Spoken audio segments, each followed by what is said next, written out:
Welcome everyone, Kaya Wanju. I'm so pleased to welcome you to Community Legal Services webinar today. Before we start, I'd like to make a heartfelt acknowledgement of country. The Community Legal WA team works on Whadjuk Noongar Boodja, so that is the Whadjuk people of the Noongar Nation in the southwest corner of Western Australia. I'd like to acknowledge the elders past and present and that this is unceded land on which we meet today. I'd also like to acknowledge all First Nations people and the traditional custodians of country across the land where we are all meeting from today. Okay, I'd also really like to make an acknowledgement to the important expertise and knowledge that's brought to Community Legal WA's work by people with lived and living experience of legal need, and to acknowledge the courage, resilience and wisdom that they bring in sharing their perspectives and experiences. It strengthens our work, so thank you. Okay, just a couple of quick housekeeping things. You will have all received a message that we are recording this session, and the recorded webinar will be publicly released. For WA lawyers to receive CPD points, you must attend under your own name and you cannot share a login. So make sure that you're logged in from the email address that you registered with so that we can issue you with CPD points today.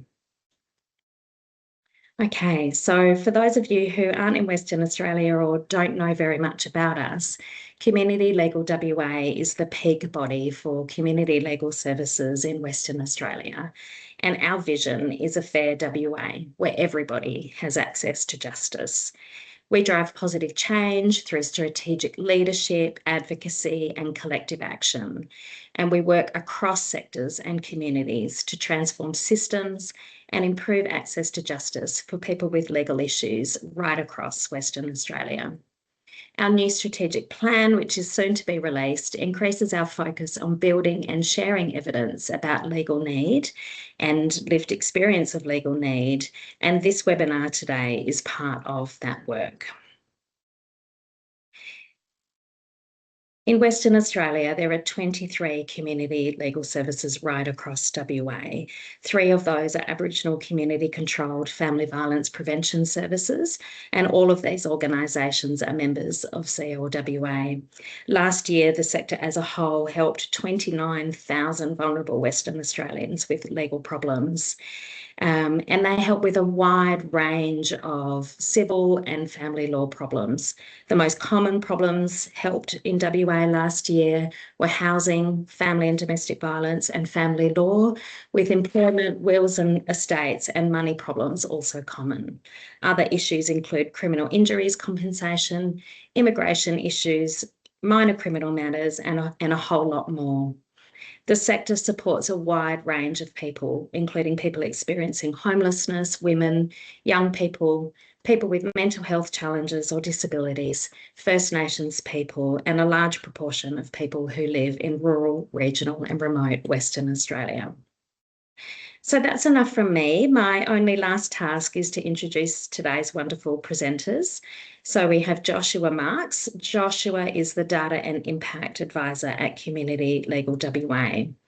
We also have with us Rochelle Allison Moore, and Rochelle is the Lived Experience Lead at Community Legal WA. And lastly, but definitely not least, Renee Turner, who's the Principal Solicitor from the Southwest Community Legal Centre, has joined us. And I'm going to hand over now to our presenters. Thank you. Thank you very much, Chelsea. So just a little bit of an overview for today's session. I'm going to be talking through the study that we completed trying to measure unmet demand for community legal services in Western Australia and talk through some of the headline data and the findings that came out of that study. Then Rochelle is going to talk through and show us through the lived experience lens the difference that getting legal help makes. And then we're going to end with Renee telling us how community legal services are working to address need and improve client experience, given the number of turnaways that we've found in the study. We have a very broad diversity of attendees here today from all sorts of different backgrounds. So please feel free to ask questions in the chat Brianna will be in the chat answering any of the simpler questions that come through, but any of the media questions that are worth discussing out I will save until the end, and we will cover them then. So really hoping that the way this is pitched today is that everyone can walk away with something. So the study and the insight report. The study and the insight report was prepared by CLWA's policy and advocacy team, that being myself, with Jocasta Civil as the policy and advocacy manager and Brianna Domoratsky as our senior policy officer. The design for the study was done in consultation with our membership, and the data was also collected by CLWA's members who volunteered their time to collect that data. We wouldn't be here today presenting the data if it wasn't for all of the time and effort that they put into collecting that data for us. So thank you very, very much if you're one of CLWA's members and you participated and provided the data.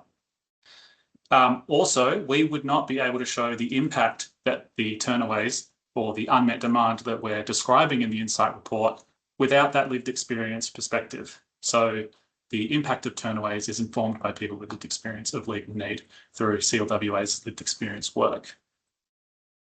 So with the study, what were we trying to do? Well, our aim, which is on the cover, was to measure the scale and nature of unmet demand for community legal services. And we're quite specific with the way that we use the term demand. From a service provider's perspective, demand is all you see. There is an element of unexpressed need, which is out in the community.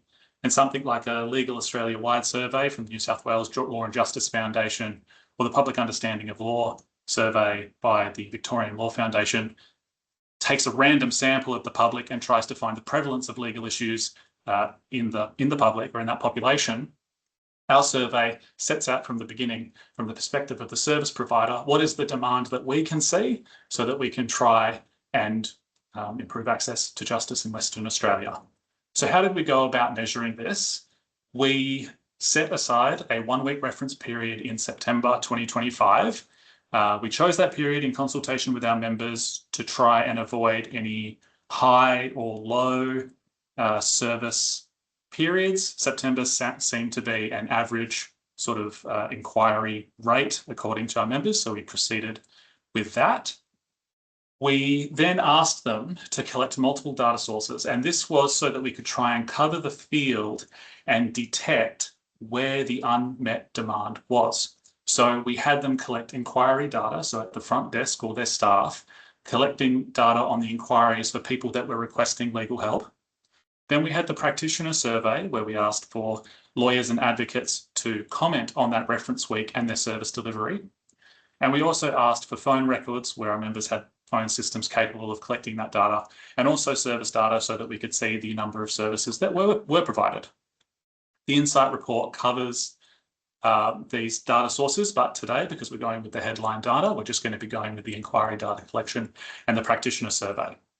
So for the inquiry data collection, we designed it so basically, whenever someone sought help, needed legal help, and they were turned away for whatever reason, we asked that our members collect data through a web form or an Excel spreadsheet with the same questions, or through our help building the questions into their case management system or using existing data collection to satisfy the requirements of the study. We asked them, whenever anyone didn't get help, to make a record for the following data.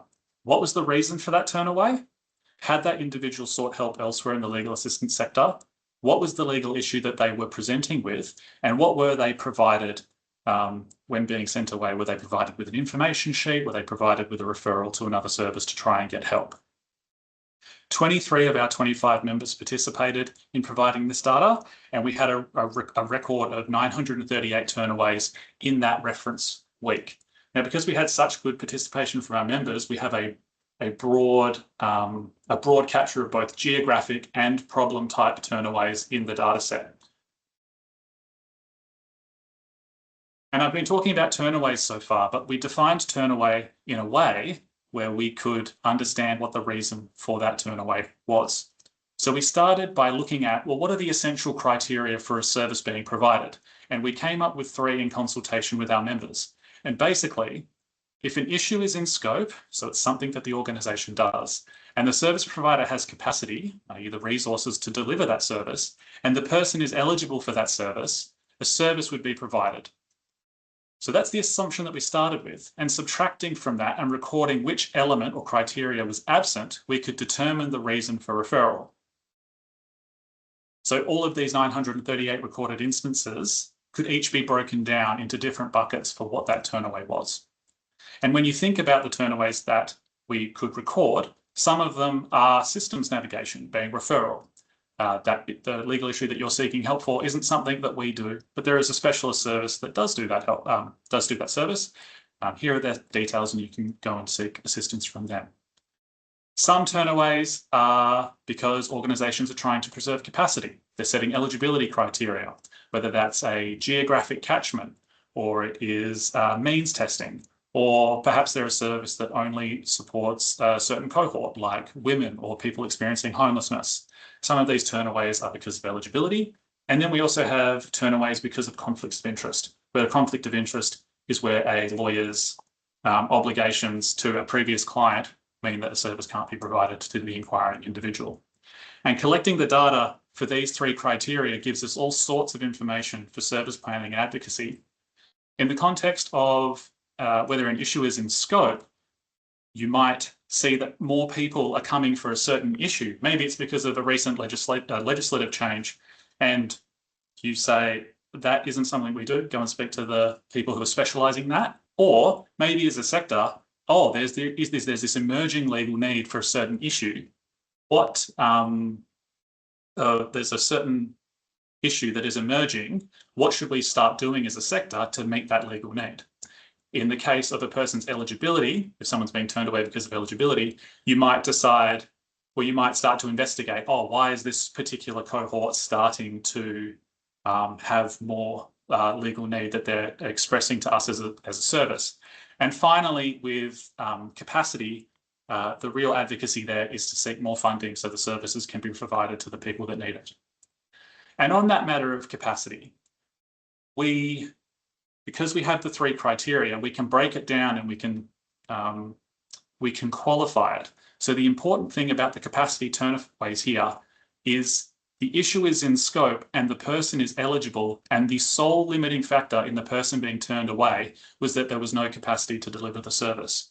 So through our study, we had 319 instances of community legal services turning people away for the sole reason of lack of capacity. And if we extrapolate that out to an annual figure, it's about 16,450. And because we asked for the problem type that people were expressing their need for when they came to the organisations, we can know that in the study period, we had 60 capacity turnaways for family and domestic violence related issues, or an estimated 3,100 in a year. And we had 93 family law issue capacity turnaways in that 1 week, which is about 4,800 in an annual estimate. So we also have conflicts of interest, and you can see there on the chart on the right is that the issue is in scope and the provider has capacity to provide that service, but the individual is not eligible for the service because they've been conflicted out. In the week period of the study, we had 83 conflict of interest turnaways, or an estimated 4,250 in a year. Conflicts of interest are a problem, and you can see that both in the metro and in the regions, they are issues for service providers. And they're issues because, for example, in a family law matter, you might have two parties to a relationship and they both go and seek help from their local community legal service. Assuming that it's in scope, and it usually is for community legal services, and the service provider has capacity, the person that attends their local community legal service first gets the support, and then the other party who would otherwise have been eligible attends that organisation and seeks help and is unable to receive it. So we can see that in regional and remote services, conflicts of interest are a higher proportion of the turnaways that we saw in the study. And you'll see that specialists have a very, very low percent of turnaways on the grounds of conflict of interest, because tenant specialist services don't help landlords, employee services don't support employers, and for many of the specialist problem types that our specialist community legal services support, the other party is the state, where a conflict of interest is not an issue. So with that, you can get an understanding of the sort of slicing and dicing that we've been able to do with the inquiry data collection that we did, and the insight report, which we're releasing at the end of the session, will give you a few more insights into the types of turnaways that we saw through the study. The other part of the study was the practitioner survey. So we asked our principal solicitors to nominate their workers to comment on that reference period for their service delivery. And the 5 big questions are there on the side. How many people did you see this week for their first appointment, initial instructions, or duty lawyer? So basically the total number of people that those lawyers and advocates helped in the reference period. We then asked how many of these people were offered ongoing support.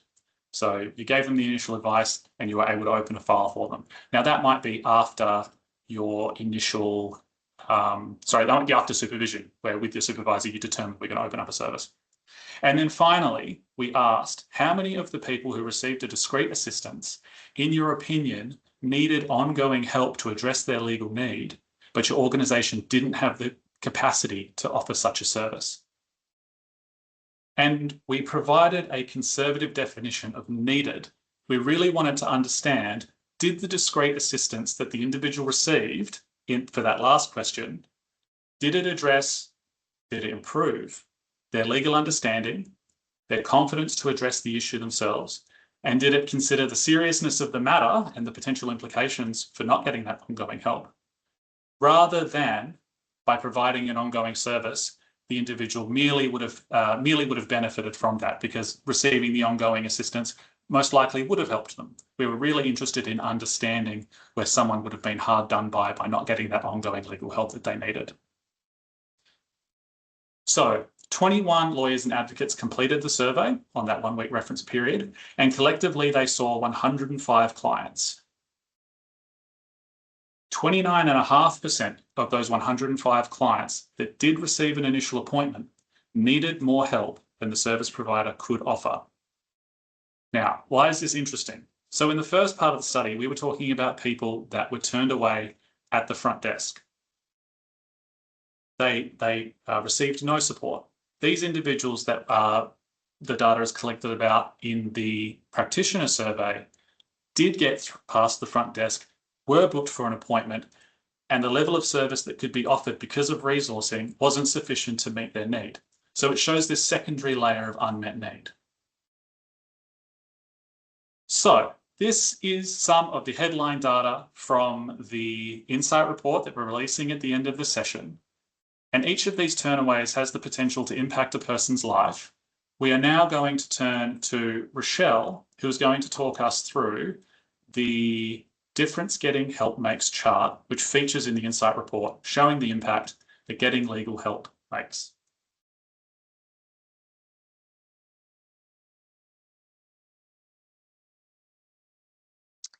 Thanks, Josh.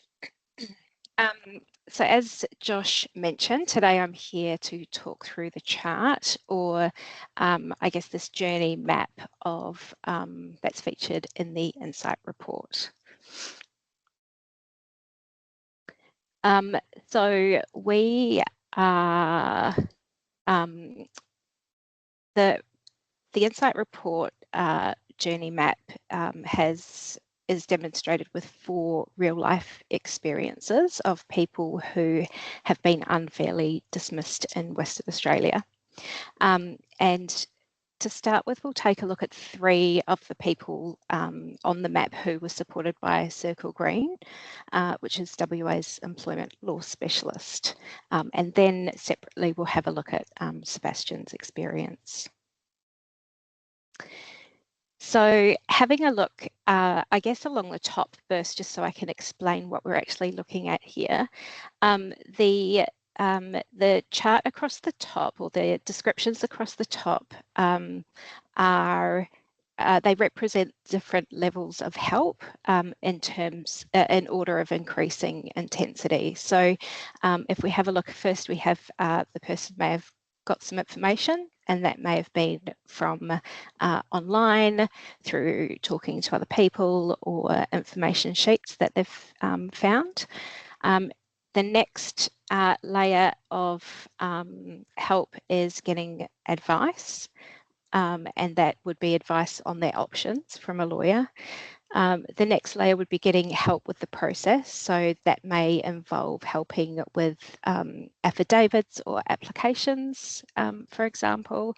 And then the final layer of intensity is having representation. The last column there will speak to the outcome of the legal issue. So this is Courtney, and Courtney, as you can see, was able to receive advice on her options in regards to her unfair dismissal. She was able to get help acting on those options, getting help with the process. And then she also had representation at conciliation, which I understand from Josh is kind of a more intensive form of mediation. And we can see that Courtney was able to Courtney settled with financial compensation, and the outcome also restored her confidence to work again. So there was quite a good outcome for Courtney there. There's a little quote from Courtney at the bottom there, and it says that she got monetary compensation, which she thought wasn't even possible, which helped her family and let her get back on her feet. She also had confidence to work again, which is amazing. Next, we'll have a look at Elle. Elle has a similar story. So she was also able to get advice on her options about her unfair dismissal. Circle Green reviewed her court application form, so she was able to get help on the process. And Circle Green were also able to represent Elle at court. She also received financial compensation, and she also says that she regained confidence after a traumatic time. I think it's important to note that those two examples are where people were able to receive quite intensive representation and support. But what we've heard is that these cases are the exception rather than the rule. So the current level of funding makes it so that the bulk of services that are offered are delivered through an advice line. Yeah. Thanks, Josh. So Claire is a slightly different story. Claire was accessed information, and she did that through online, and she also talked to people and found information, and that's how she actually found out about Circle Green. She was able to receive advice about her options from a lawyer, and then based on that advice, she actually decided to not go ahead and pursue the claim for a few different reasons. But the knowledge that she got from the advice also gave her the confidence that she could better address legal problems in the future, which is really important, and we'll speak a little bit more to that shortly. But we have got, I think on the next slide, Claire actually talking about her experience and what that was like for her. Without that knowledge and power, I would have been left feeling I wouldn't be as feeling as strong. People going, how did you let it go? Because that was terrible, because they heard about it, my friends heard about it. And I said, well, actually, I gathered the information, and you know what? It wasn't worth it in the end for me. And they're like, oh, wow, that's really cool that you decided that. Like, I would be really like pissed off and, angry. And I was like, I had those feelings in the beginning, but afterwards I felt like I can do something with this, but I don't need to. How did that impact you, being able to access that? Oh, it changed me as a person. I went from feeling that hard done by, that the injustice, the like this has happened my whole life. It brought up issues for me from the past. The more knowledge I got, the more power I got, the more understanding I got of my rights. I just seem to, with every bit of information, grow as a person and grow out of the feelings of being like a nobody, because that's how it felt at the beginning, to somebody that actually, hey, wait a minute, this happens in society and I can actually fight it if I wanted to. So basically, Claire did feel very validated in her experience and understanding the situation and the choices she had, that empowered her to make the decision that suited her, that was best for her at the time. So these were the stories of 3 people that could get help. It addressed their current issue, it gave them further understanding, and for each of them it also gave an improved capability or confidence to address any future issues that they may come across. Not everyone is able to get the help they need, and we will have a look at that next. Do you mind if I ask a few questions, Rochelle, about those stories? Of course. Thanks. So the themes coming out of those stories related to an improved confidence, how do these outcomes compare to the lived experience that you've heard through your work? I think law is, until you actually need it, the law is really quite unknown to a lot of people, and I know that was certainly my experience. People, and what we've heard is people don't often realise something is actually a legal issue until it's escalated and is actually, affecting their lives quite severely. I think in these 3 stories, a strong theme is about how empowering information can be.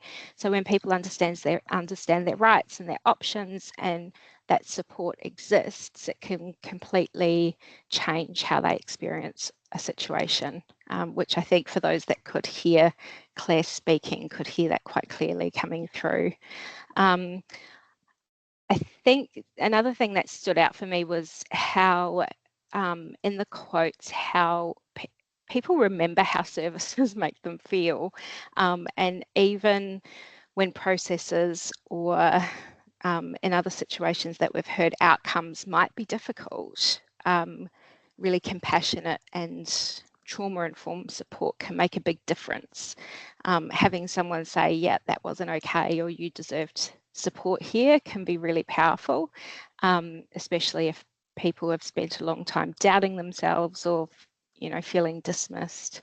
I think also, obviously, without saying, receiving financial restitution in 2 of 3 of these instances can also have much wider impacts on family and living conditions and housing and all of those kinds of things. So yeah, it was. And we have an excellent report, 100 Voices for Change, which explores some of those impacts as well, available on our website.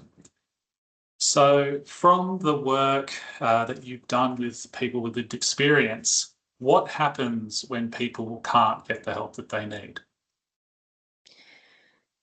Well, we will look at that shortly with Sebastian, but we know that when people can't get help for a legal issue, that the impacts can last for many years and affect every part of their life. Sometimes the legal problems people experience can lead to, you know, financial problems, unsafe situations, homelessness, fixed relationships. We hear about deteriorating mental health and ongoing trauma. So I think when people can't get help, sometimes it's not the big dramatic thing that happens. It's like this accumulation of stress and uncertainty and instability over time that can really play havoc in people's lives. Yeah. All right. Thank you. All right. Shall we proceed with Sebastian's story? Sure. Thank you. So Sebastian, I haven't actually spoken to Sebastian. His story came to us through an anonymous survey that we conducted, and he didn't indicate specifically whether he sought help from a community legal centre, but he did note that he found it impossible to get help for an unfair dismissal.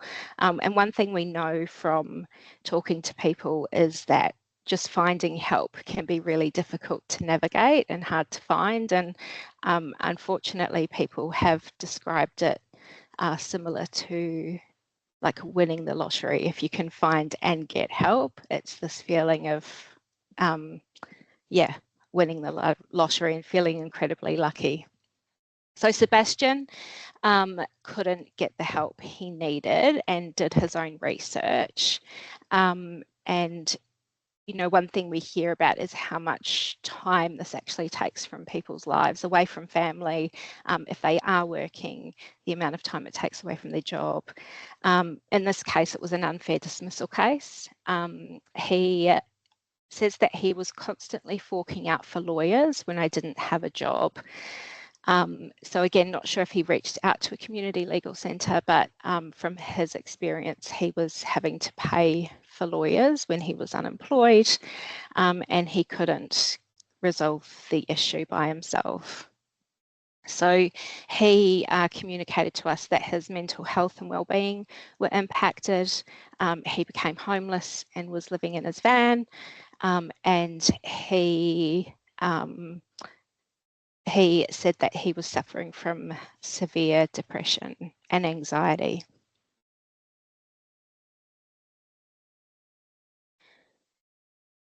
And I think, you know, the research really replicates Sebastian's experience here. And this feedback loop, I guess, is part of the image that's in the report. And we know that the longer a person's unemployed, the harder it is to find a job. We know that the disruption to work, the loss of income means that bills can't be paid, rent can't be paid. There's then evictions, homelessness, and health problems. And here it doesn't talk about things like relationship issues that we hear about. It doesn't talk about the compounding effects on mental health and things like that too. So you know, one experience can cascade into a whole lot of issues that become really difficult to escape from.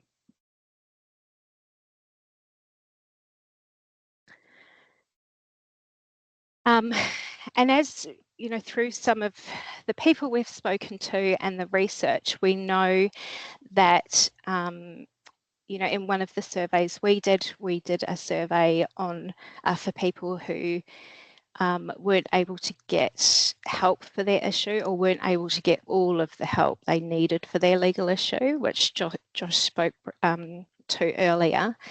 And from the lived experience survey we did that questioned people about those experiences, I think it was 4 out of 5 people who hadn't got help or all of the help they needed would not get reach out for help in the future.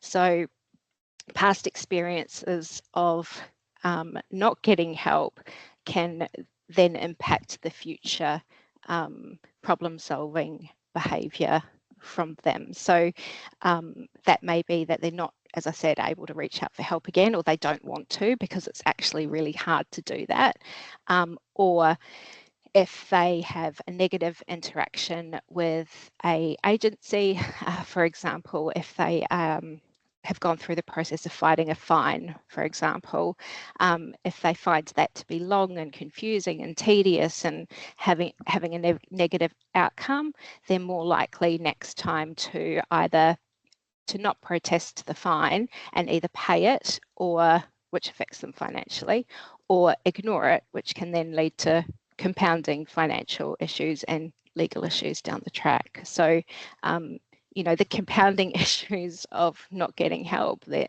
huge. Yeah.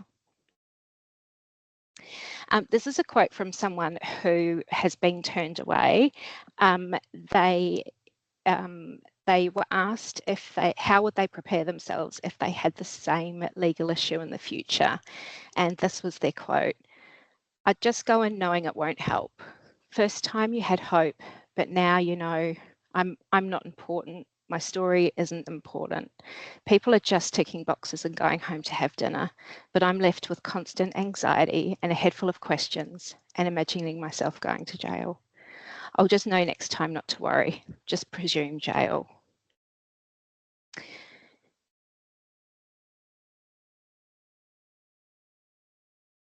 I think that quote really speaks to how difficult it is to reach out for help. For many people, I think it takes, and you know, for myself included, reaching out for help takes an enormous amount of courage and vulnerability. And so when people are turned away after asking for help, sharing deeply often personal stories during times of incredibly high stress, there's often associated a lot of fear of what could or has been lost, shame, distrust. I think when people are turned away or don't feel heard, their experience can really reinforce that seeking help isn't worth it, or it's not safe, or that I'm not worth it. You know, that becomes internalized. And it's exhausting, you know, it's exhausting. And so it's easy to give up altogether. And it sounds like that's what, you know, this person has potentially done. I think on the other hand, though, from what we've heard, when people do have those positive experiences, they can seek help earlier, and they are encouraged to or encourage others to do the same from their experience. It can lead to much better outcomes and regaining confidence and feeling validated. So for me, I guess this is why lived experience work is so important, because it really helps us to understand if people feel like they're able to access services, and if they can, you know, trust the services that they're trying to access.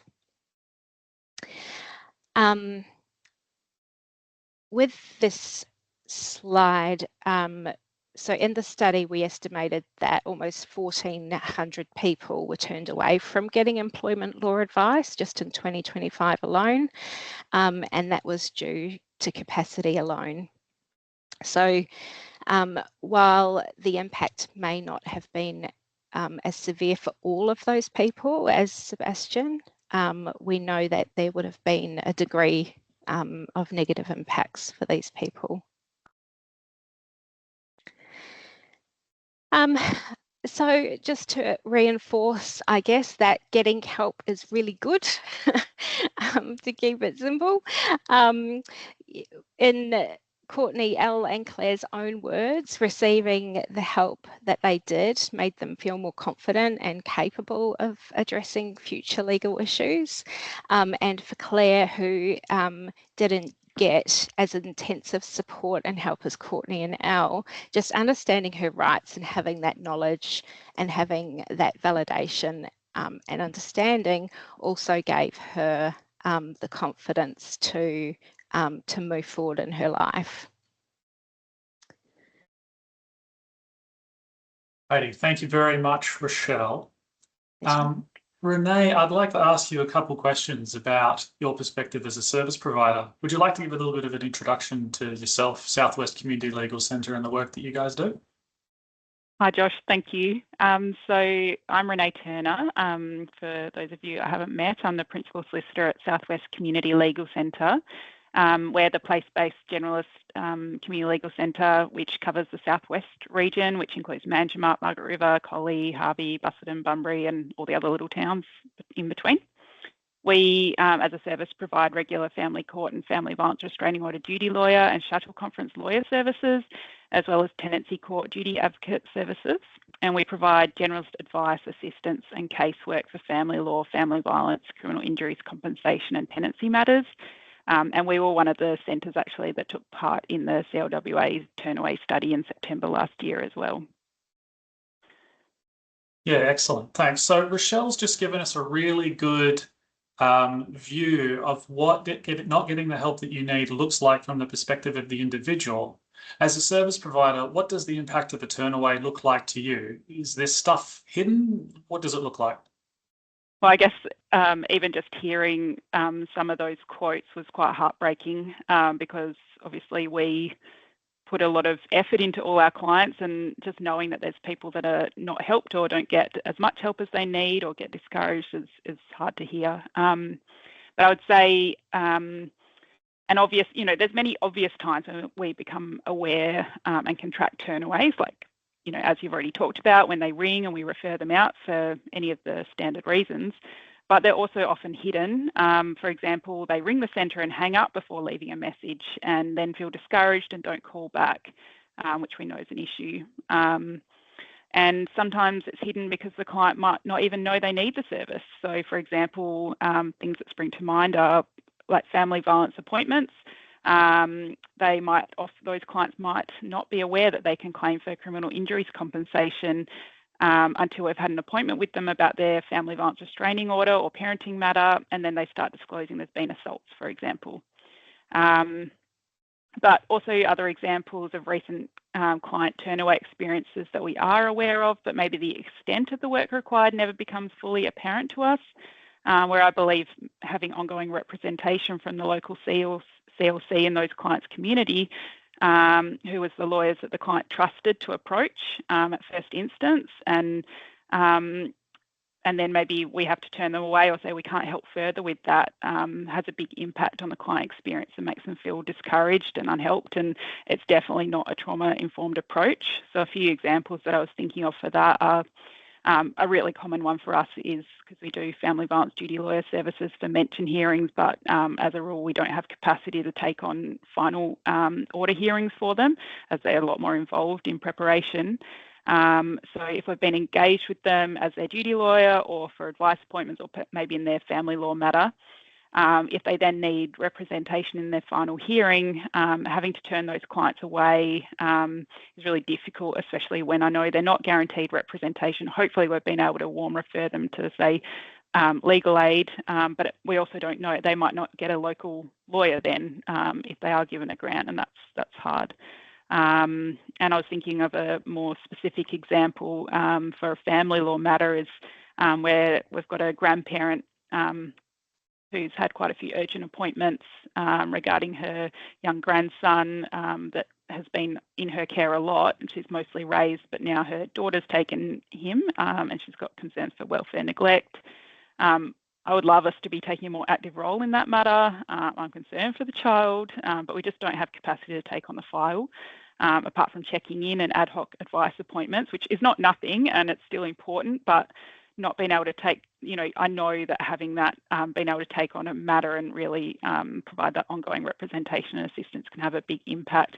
And I have in mind that I've already told her that if the matter escalates and she needs to apply urgently for a recovery order in family court, we probably won't have that surge capacity to assist quickly, and she should just call urgently, but we could also refer, but that's a middleman that slows down the process potentially to the legal aid FAST team. So, and that means a change in lawyer, and they don't have the background, and yeah, so there's lots of categories there of times that there's turnaways that are hidden. When you say surge capacity, What's the turnaround on a recovery order normally? Well, if you can do it like within the day, that's great. For a really urgent one, that's ideal. Yeah. Okay. And then you can get it into the court. It's possible even that afternoon if the court also believes it's urgent enough.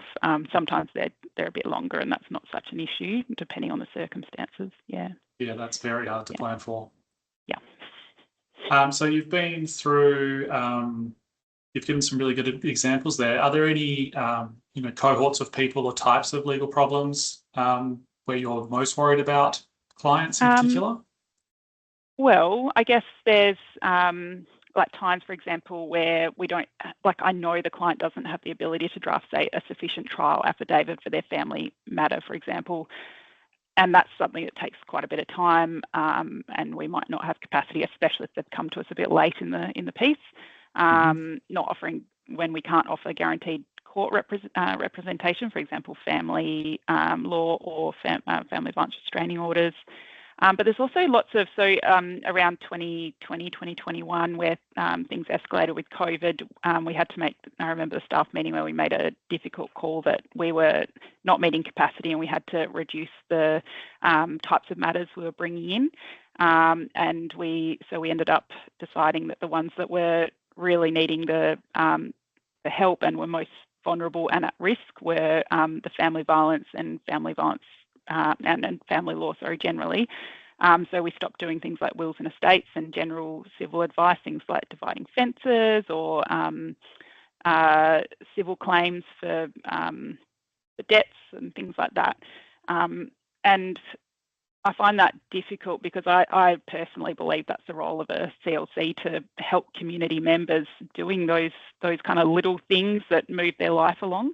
And although it doesn't feel important when you compare it with the well-being of a child, overall for people's lives, it does have a big impact.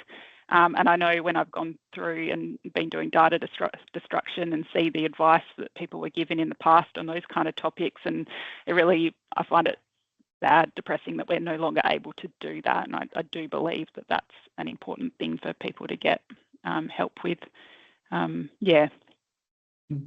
So how is Southwest Community Legal Centre trying to manage the need that is coming through the door? You've had to do a total service shift away from certain problem types and towards the one that have the most critical vulnerability associated with them. What's the sort of process that you've set up to try and manage that?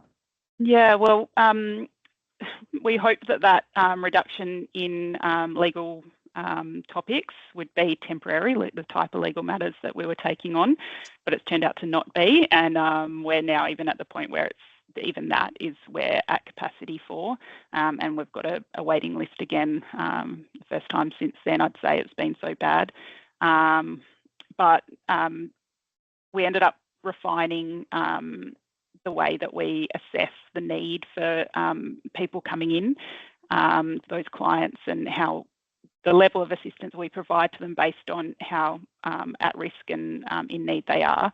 So we've created a system of categorisation, which we call streams, and we rate them from A to G, where A is the people we assess as most vulnerable and who sort of lack the capacity to proceed with the matter on their own without further assistance from us. And when we created that, we were looking at the priority client groups from the WA Legal Assistance Strategy. Well, that was at the time 22 to 25, and now also mostly reflected in the NJAP Schedule 1 priority client groups. So we've assessed. So what we do is we decide whether someone is a stream A based on basically the level 1, whether they meet basic priority client groups. So that might be whether they are from a CALD background, or they're a single parent, things like that. Do they have a disability? If they meet multiple overlapping priority groups, and then we've pulled out some that we believe creates higher level of need for those clients and higher risk, such as high risk family violence or severe trauma from family violence, homelessness, low literacy, that's often a big one, or including due to English being a second language.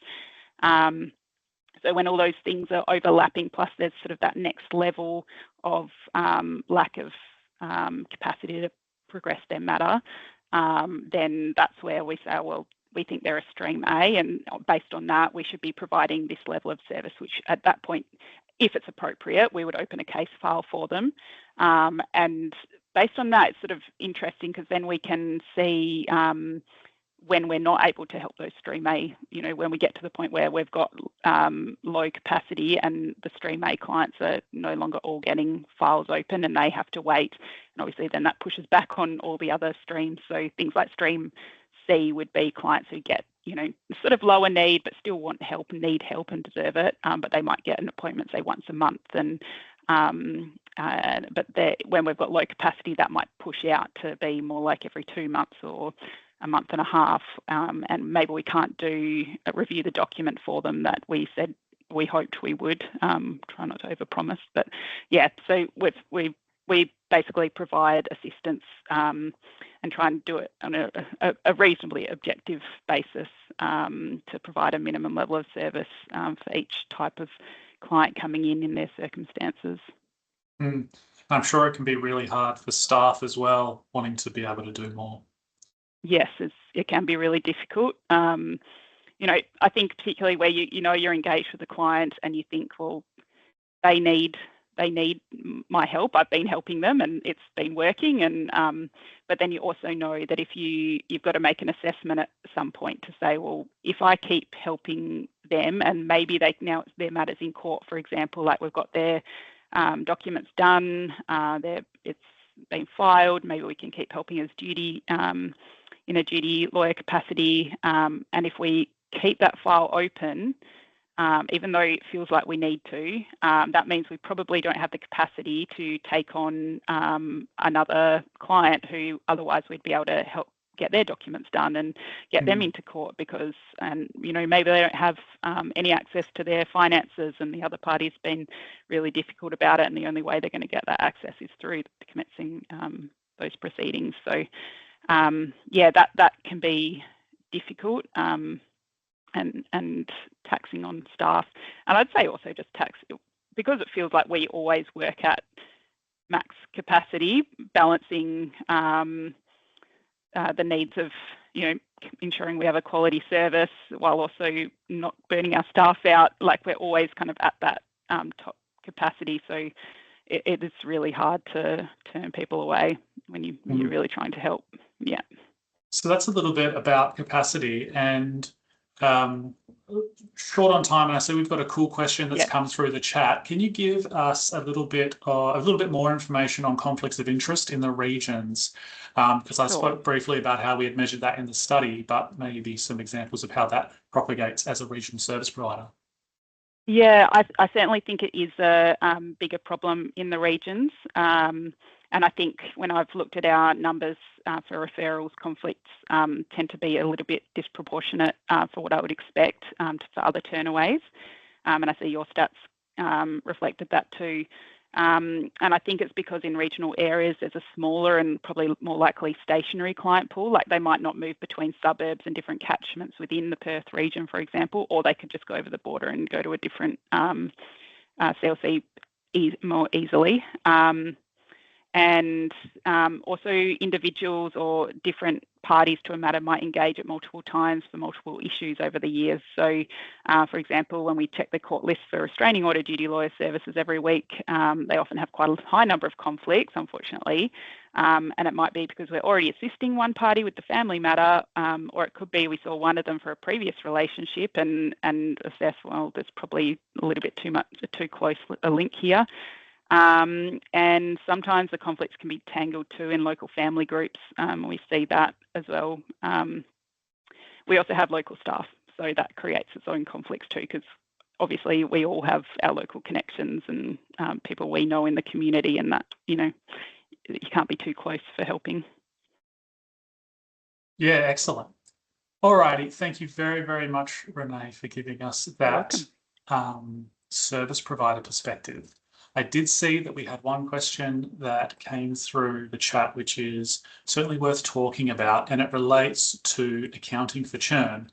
So is the same individual contacting multiple CLCs accounted for in the study? Now, this is the hardest part of the study, and we would like the hardest part of trying to do it at the cost that we've done it.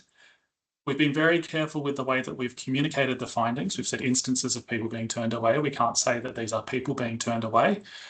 You know, like as a data person, I would have loved for every individual to have an inquirer ID, and we can see their journey through the thingy. But realistically, for the cost that we were running the study at, with our members volunteering their time to collect it, we can really only talk about instances of turnaways.